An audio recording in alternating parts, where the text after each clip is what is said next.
Hi, David. Welcome to the Art of Life project. It's really good to have you on board, and all the way from Bali as well, which is absolutely fantastic. The beauty of modern technology. Indeed. Thank you very much, Tash. Yeah, it is a miracle. Absolutely. Yeah, I have to say it is actually after having a bit of problem to begin with, but here we are. David is what I would call, well, from where I'm standing, basically someone who brings themselves fully to the table in terms of being a visionary coach, an artist, a writer, a shaman and healer. And it feels basically that you integrate all these elements of yourself in order to present, your work to the world and to people. And I'm a huge fan of that. I'm a huge fan of your work as well. So it's a real pleasure to have you here. Thank you very much, Tash. It's really cool to be here and, like you said, be beaming across the planet. So basically, the Art of Life project was set up to explore what it means to make our work a life, our lives a work of art. And when we actually have that as, our way of living, how do we live out of that concept? So for you, if I was to ask you that question, what does it mean to make your life a work of art? Uh, it's a great question, and my first response is it's such a great question that I almost don't have an answer for it, because it's so kind of vast and all encompassing. I think the easiest way for me to begin answering that question is maybe to kind of just wind back the clock just a little bit and really give you a moment when something really shifted for me when I was younger, and it was really at a time when I actually went to a very rough inner city London school, Right. and it wasn't known for its academic prowess, meaning that when the exam time came round for the years that were of that age, the school normally emptied out. So when it came to my year taking the exam, the same sort of thing happened. But really, I wasn't concerned with that, because prior to that, I kind of really, in a sense, kind of given up on that whole system and had no interest in it at all, and consequently spent most of my time hanging out in the art room. And much to the delight of most of the teachers who were quite happy for me to do that and didn't actually want me in their class, this idea of questioning things, which I had from a very young age. So from there, I really kind of, in a way, set a pattern for living, which was really questioning everything, questioning why people accepted things in a certain way, and seeing that through the medium of art and creativity, one could actually challenge things very fundamentally and be incredibly provocative in the way one, and evocative as well, in the way one challenged things. So it wasn't like a violent challenge, or maybe sometimes it was, but it was really, art and creativity was a way of describing a vast spectrum of realities, and actually dismantling realities that really didn't serve one's inner longing. So I came to realize that creativity in and of itself was a way of life and a way of being in the world. So it was really understanding that when one stepped into living fully in one's creativity, then essentially the whole spectrum of reality became available for you. And that was an exciting discovery. I mean, obviously, when I was even younger, I was always into art and creativity and words and language. But there was a time when I really saw how that could become a way of life, and understood what an artist actually is, and why the artist is so important within culture, within our culture. So that was when that kind of moment of realization. So I probably drifted off the question here, but no, that's perfect. That's perfect, because one of the things that one of the reasons why this inquiry exists in the first place for me personally is that we tend to actually, or people sometimes tend to put creativity and artistry in boxes. And so they would say that person is an artist and that person's really creative. But I think life by its very nature is art, and life by its very nature is creative. And so we, whether we choose to maybe acknowledge it or not, are artists in the way we're going forward, because we're continuously creating. And so for me, it's then about how do we bring that inquiry in a way that basically people get to express what creativity means to them and what artistry means to them. And so for you, going through that kind of timeline, I can completely see why it's played such a huge part for you, definitely.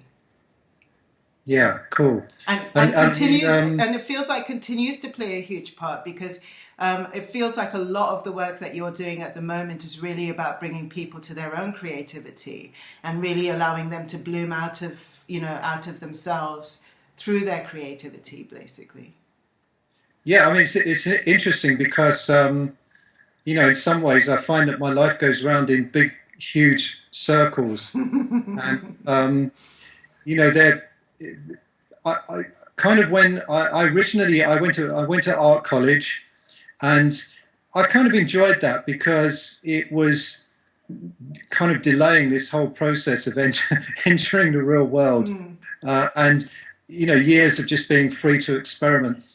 But then it was kind of interesting when the kind of so-called, in inverted commas, real world presented itself, and I couldn't kind of justify being a student for any longer.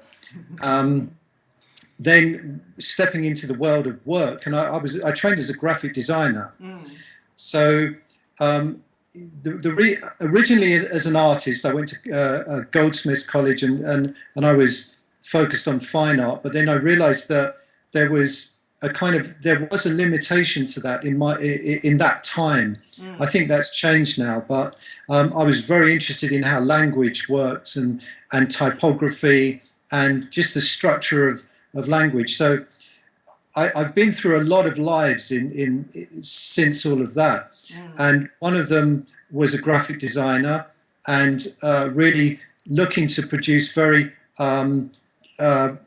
beauty, how to introduce beauty, but beauty in a way that was really different and unusual and in some respects challenging as well.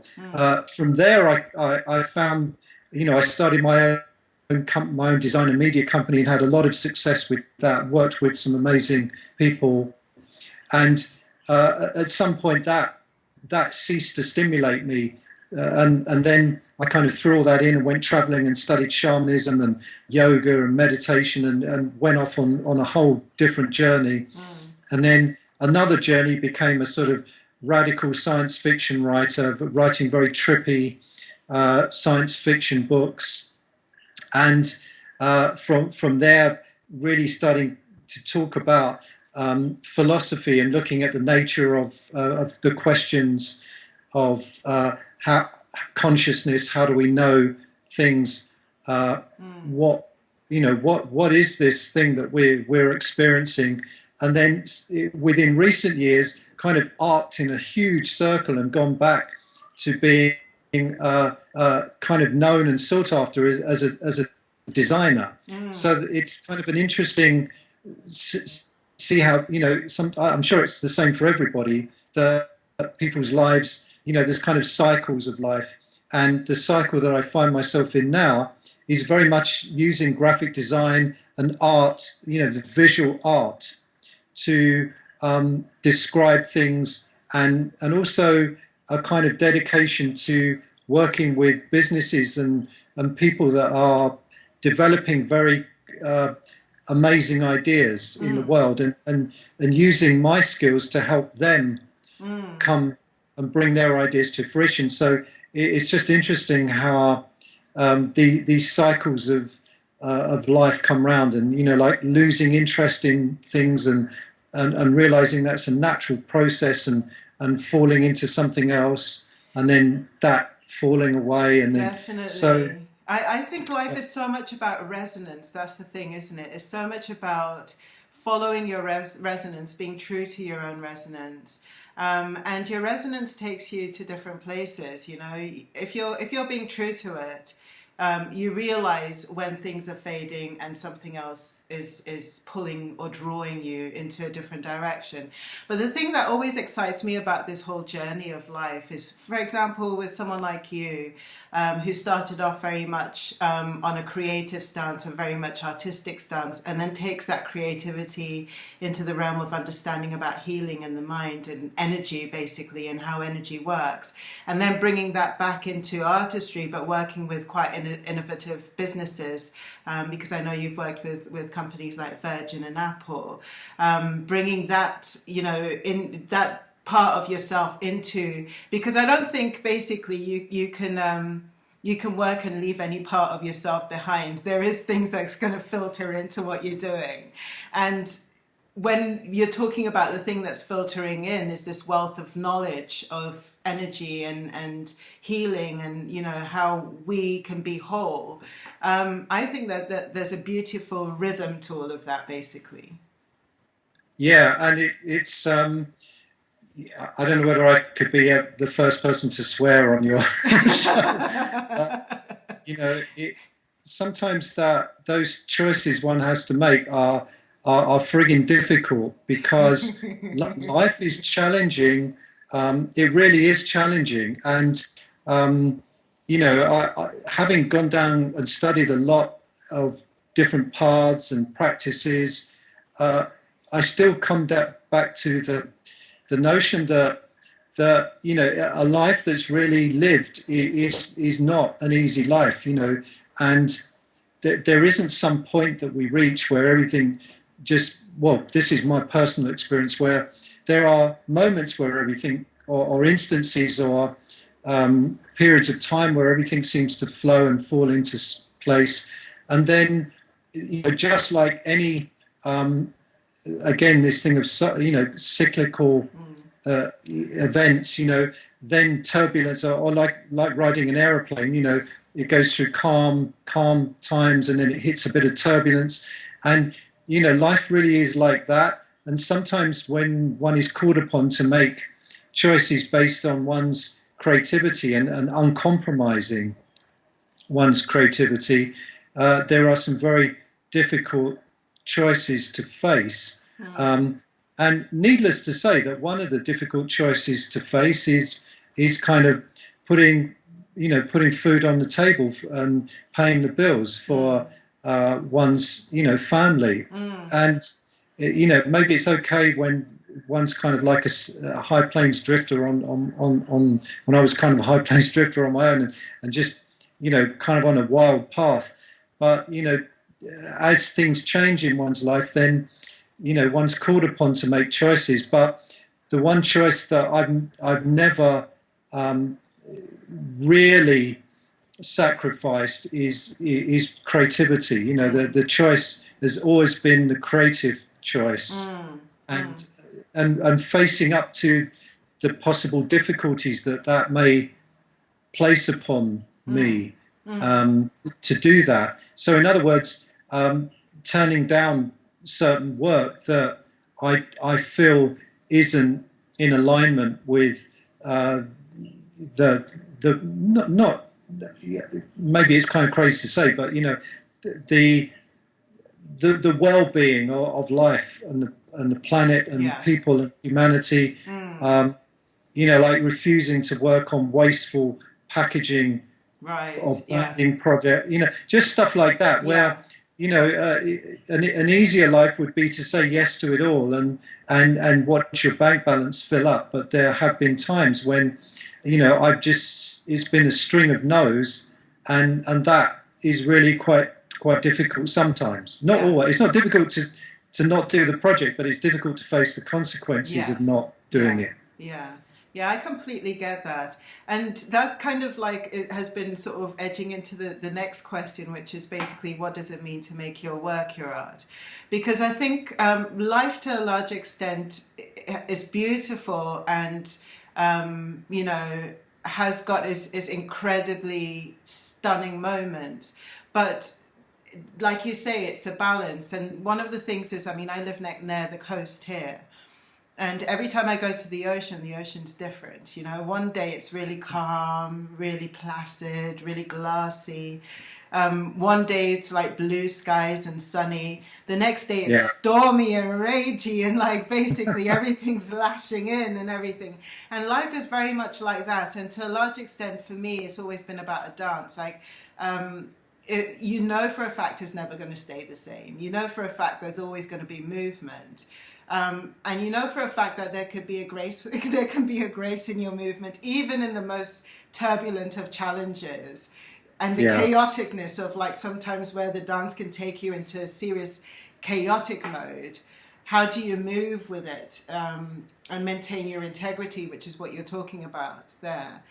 But in terms of making your work your art, so much of definitely what I talk about in terms of my work really is about marrying the heart and the head, because so much of creative life can be very much all heart based, and then the head is almost like is kind of like an afterthought, bringing and the grounding. There's three of them. There's the heart, the head, and the earth, and basically marrying those three is so important, because we can be very, very heart-based. We can be very head-based in terms of like the ideas and all, the creative flow that comes through those ideas.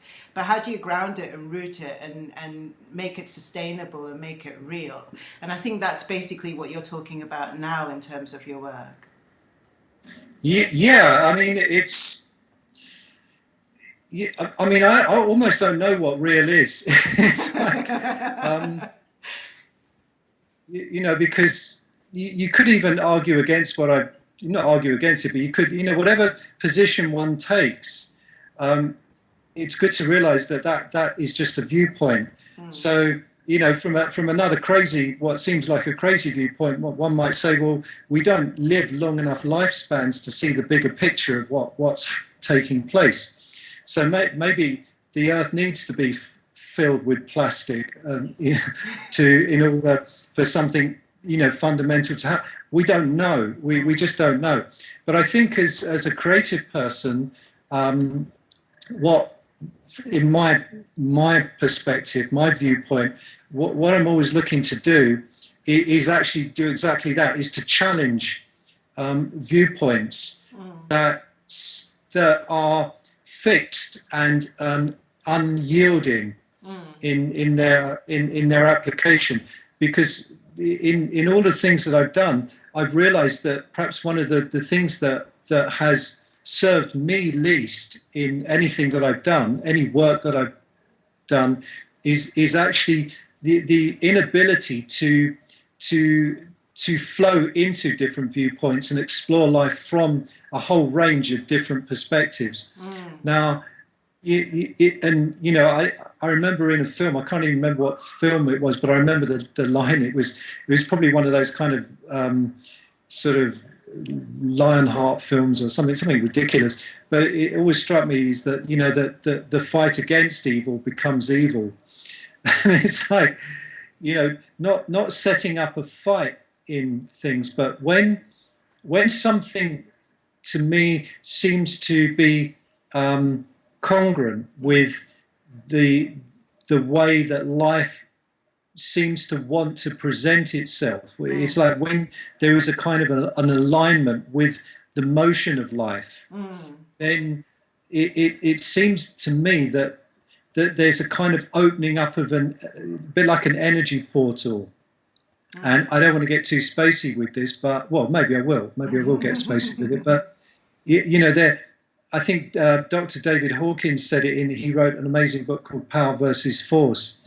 And it's like when we're in harmony with the way life seems to want to unfold, then we're gifted power in that instance. And I think that work, you could say that I don't actually feel that I ever do a day's work in my life, really. I see no, depends again how you describe work, but, you know, I see people that I was recently back in London for a visit, and, you know, traveling on the tube in the morning, seeing a lot of people that are in that mode of going to work, and there's nothing wrong with that. I'm not criticizing anything that anybody does, you know, because it's all down to choices. But just that thing of, you know, working to live always seems to me like a very strange way to present oneself to the world. And, you know, or is it live to work? I'll never get those things where you're only working in order to try and live. Yeah. And, you know, the work that I do and the things that I experiment with, the art I create, the books that I write, the people that I work with, it's all one and the same. You know, there isn't this demarcation between who I am and what I do. They're just the same. I would do it regardless, really. Even you know, it's like there isn't much choice involved in my life. And I think it's another Taoist thing that said, you know, really the fortunate man is the man who has no choice. In a sense. This path is not presented to me as a choice. It's just presented to me, and it fills me with energy to walk it. Whenever I have stepped off it for whatever reason, I've found that, you know, there's a lot of frustration arises. I lose power and I lose energy, and you know, part of being alive for me, well, the only thing about being alive is to feel alive. And you know, when I'm not connected to that source of creativity, that source of power, that source of beauty, then I feel that I'm sort of not alive. I completely understand that, and I think basically my wording might have been a bit different when I was saying that one of the things that really excites me about the work that you do is that you bring your full self to the table, 360 degree of yourself to the table. And I think that's basically where I was coming from. What it sounds like you're saying is that you've been in your own resonance, and you've listened and followed your own resonance for so long now that you can't do anything but that. And resonance is one of those things that can sound quite pretty, but it's not always logical, and and it doesn't always follow this, you know, the most comfortable of paths, you know, because your resonance can be pulling you in a direction that's far removed from where, you know, the comfortability of your life was going. But at the end of the day, when you actually get to the point where you've got no choice but to follow that, because you understand that that's where your energy is moving, and if you don't move with it, it almost moves on beyond you, you know, which is where the kind of like disparity and the kind of jaggedness of what we feel inside comes from. And that's what it felt like you were doing with your work, is bringing people to their resonance, basically. Yeah, because I think there's, you know, there's a lot of unhappiness and despondency in the world. You know, there's also a lot of happiness too. But, you know, it seems, I think it's because of the culture that we're born into, the way, the orientation that we're given on life, almost from young children, well, from day one. It seems easier somehow to explore the negative side and see. It's a bit like looking at what's wrong and then trying to put it right. Mm. So that to me is if we just blow that whole thing out of the water and we just forget about that whole way of approaching things, and it's almost like kind of forgetting our own conditioning, if that's possible. And one of the ways that I've discovered of instigating a kind of forgetting is to really just allow your inner. I mean, it's, again, I'm not trying to be kind of like a meditation teacher here, but there is actually a very powerful inner guidance system that we all have, and I mean, my word for it is just I call it the guiding principle, and it's like there is a guiding principle that is readily. It's like something miraculous that sits at the really at the core of everyone's life. And I think it's not like exclusive. It's an inclusive thing, and it seems like it is constantly trying to communicate with us, always, without fail. And really, it's blocked out by conditioning. And when we see that most of the things that we're told are true, are just other people's version of things, and I think it's like when and if we can wake up to a commitment to not living other people's idea of what's true, but to actually just make that inquiry yourself. And sometimes within that inquiry, you discover things that aren't so pretty, and really understanding that the essence of life is multifaceted, and it includes all kinds of unpleasantness and all kinds of miraculousness. It is a soup for us to delve into, and really one of the ways to come to terms with that incredible chaotic uncertainty of life is creativity, because that seems to almost be the definition of creativity in and of itself, to allow yourself to just go in any direction and explore things from any way that seems like it wants to be explored, without, you're always confined by your conditioning, and then you're confined even by the technologies that you try and create things on.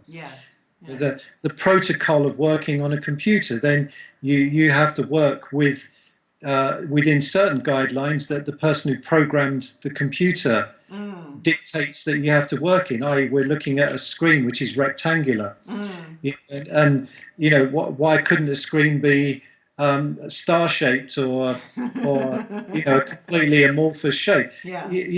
But there seems to be reasons for that, and we accept those reasons. And I think, not wishing to steer too far away from the original question, was that when your work is just an open question that you sit in every day, and you wake up and you sit in that open question, and it's a question that doesn't demand an answer. So questions that have answers are questions that someone's already worked out. So when you're in an open question, and I think that for me, art and creativity, spirituality, all of that whole spectrum of being and exploration is a question that never has an answer to it. It's just an open question that one sits in, and what comes up in that is what you express. And it doesn't always take you down the path. It seldom takes you down the path that you expect it to, which is what's wonderful about it. Yes. It's always open. Absolutely. I love that, actually, because what it feels like you're talking about there really is about really being open to your boundaries, being pushed every day, expansion every day, which is quite an amazing way of living. So when you think of tapping into the inner creator, what are ways that you do that? How do you bring yourself to that point where you're actually being able to hear the inner voice that you're talking about, that inner navigational system? Yeah, but okay, this again is probably going to sound a bit crazy, but I'm sure we're not worried about that. Absolutely I actually not. treat what I do a bit like a truck driver, and that sounds really weird. And like a truck driver drives a truck, and they get in the truck and they drive it, and you know they drive that truck regardless of what's going on. I mean, obviously, if they're ill, they don't drive the truck, or if they're asleep. Yeah. But it's this thing of of showing up, and that whole idea that 99% is showing up and 1% is inspiration, and really just showing up for it every day in whatever way you can seems to be what is required. And the requirement isn't like it's not like a punishment or anything like that. It's just that if you don't show up, then you're not available for what might happen. So I don't know how. I have no real answer about how to evoke creativity, because a lot of the time when I try and evoke it, it becomes more elusive and it doesn't come. But one of the things is really to be ready, to be in a position of readiness for it. So part of the readiness is the showing up for it. And there are times when you're going to be there and there's going to be a lot of frustration, and then suddenly something opens up and you're in a space where it's like you're sort of given access to a realm, really a miraculous realm. And that can be the realm of symbols, the symbolic realm. It can be the realm of language. It can be the realm of color. It can be the realm, it could be the realm of anything, So it's a bit like, and I think this is kind of like it is sort of a metaphor for life, that unless we really show up for something, it doesn't happen. Yeah. And sometimes people are in, amazing things happen to people, but they're not ready. So, it's like people that win the lottery, for some, oh my God, I've got like millions of pounds. And then like you read that a year later they're applying for bankruptcy, and you think, well, what's all that about? And it's kind of like, if you're going to do this stuff, then be in a state of readiness for something to happen. Yeah. And I think creativity and art and all of those things, for me, it's a bit like it's doing, like a martial art. You go into the dojo and you practice, and some days you're not going to feel like going in there, and some days that you're going to pinpoint a weakness and you're going to be frustrated by that. Other days you're going to discover something really new, and it's going to take you to a whole different level in your understanding and your life. So the evocation is really the willingness to just sit on the mat, or sit on the chair, or stand in the space, and do what needs to be done, and be ready for what happens. That is such a beautiful answer to me. That's kind of, that is, because exactly what you're talking about there is so true. We have so many different frequencies and rhythms of energy within us, and some days it feels like absolutely brilliant to get on the mat and to do what you're doing, and you've got full energy for it. Other days you kind of have to drag yourself over to the mat. but actually to show up and to be present for yourself every time is definitely true. It's definitely the way forward, I think, in terms of actually being present for life and being present for expansion and for things to open out. And for learning, and basically expansion is the thread I'm getting here from what you were speaking about previously. it's very much about expansion. It's very much about being present, so things can expand outwards. Yeah, and just one thing that I'll add into that is also kind of realizing that preparing yourself physically and mentally. So I do believe that when one has kind of a clarity, so often I'm no paragon of virtue or anything like that, but if I'm working on something important, I actually eat a very pure diet, a vegan diet, plant-based diet. I exercise. I make sure that that readiness is a kind of a full spectrum readiness. Yes. And when I find when I eat a really clean, pure diet, there's kind of an openness in my mind, and also in the body. It's like there's kind of an expansiveness there, which is also the readiness, and just cut out stimulants and alcohol and caffeine, stuff like that. And that doesn't mean that I don't indulge in those things from time to time, but it's kind of like realizing what things get in the way of being ready for when something really interesting does present itself. Yeah. And one of the things that I've noticed a lot over the years is that, kind of a dampening down of one's senses, watching television, using, kind of legal drugs like alcohol and coffee and all of this sort of stuff. They're not bad in and of themselves, but it's realizing that they have an effect and they don't necessarily serve your higher purpose when you're looking to create things. That's just my view. I mean, some people create amazing things on 60 cigarettes a day and 5 bottles of wine. That's if that works for them, that's cool. And some people use things like marijuana and psychedelics. All of which I've used over the years, but I found that in a sense I don't use those. I don't use marijuana or anything like that now, but in the times I have used things like psychedelics to try and heighten my creativity and awareness.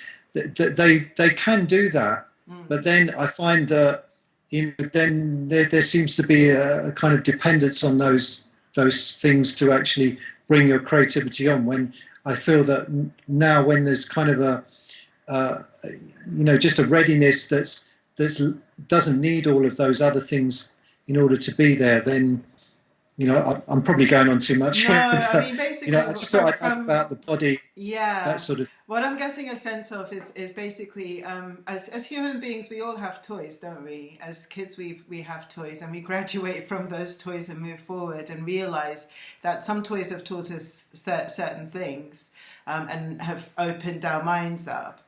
But we don't need them anymore, because basically once the door's been opened, then you actually find ways of doing that, of expanding and opening that door through your own connection with, your creative energy, your higher force, etc., etc. So absolutely, I completely get where you're coming from there. David, it's kind of saying discipline, which I don't like that word particularly. Yeah. But it feels more like what you're saying is basically when you're pointing in a direction where you're being driven and being drawn, to express yourself and express what's going on. Anything that hampers that expression needs to be put aside. And sometimes it's easy, sometimes it's not, but it's a decision that you make and it's a choice that you make. And some people may never make that choice, and that's okay too, But definitely, I completely get that. Completely get it. David, I've really enjoyed this conversation. Thank you so much for being present with me and with the Art of Life project. Me too. Thanks for asking me, and it's been really nice to talk to you and discover what you're up to, and good for you. Fantastic. Great. Brilliant.